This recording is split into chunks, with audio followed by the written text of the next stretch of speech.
বহু রোজাদার আছে যাদের রোজা ক্ষুধার্ত থাকা ছাড়া আর বিশেষ কোনো কাজে আসে না। আমরা যেন সেই হতভাগা মানুষদের কাতারে সামিল না হই।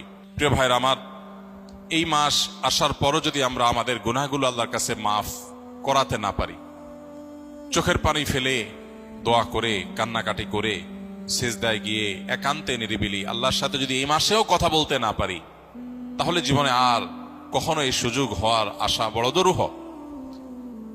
এর চেয়ে হতভাগা আল্লাহর জমিনে আর কেউ নেই, যে ইসলাম গ্রহণ করার পর মুসলিম হয়েও রমাদানের সুফলটা আদায় করতে পারল না।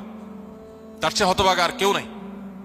এই জন্য শুধুমাত্র এই গতানুগতিক সিয়াম আর তারাবি নয়, বরং এর পাশাপাশি আল্লাহর কাছ থেকে গুনাহগুলোকে মাফ করাবার জন্য আমাদের বিশেষ প্রচেষ্টা থাকতে হবে। দুর্ভাগ্য আমাদের, আমরা বেশিরভাগ মানুষ রমাদান মাসের গভীর তাৎপর্য, গুরুত্ব, এর মাহাত্ম্য, এর মর্যাদা, আল্লাহর তরফ থেকে এই মাসের বিশাল বড় যে সুবর্ণ সুযোগ, সেটিকে আমরা অনুধাবন করতে পারি না।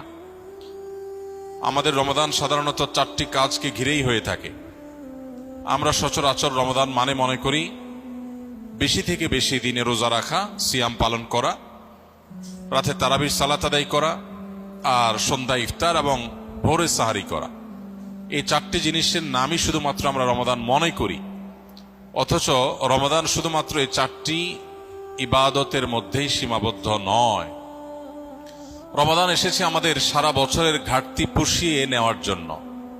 সারা বছর আমরা যে নানা কারণে শয়তানের প্ররোচনায় প্ররোচিত হয়ে, নফসের ধোকায় প্রতারিত হয়ে আমরা যে গুনাহের সাগরে হাবুডুবু খাই, সেগুলোকে মাফ করাবার দারুণ এক সুযোগ আল্লাহ তাআলা আমাদেরকে রমাদান মাস দিয়েছেন।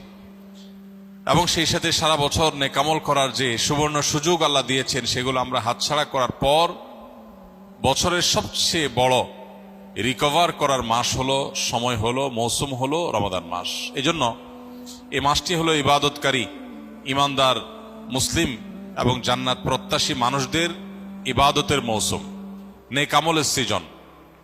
আল্লাহ রাব্বুল আলামিন এই মাসের সর্বোচ্চ সদ্ব্যবহার করার তৌফিক আমাদের সবাইকে দান করুন।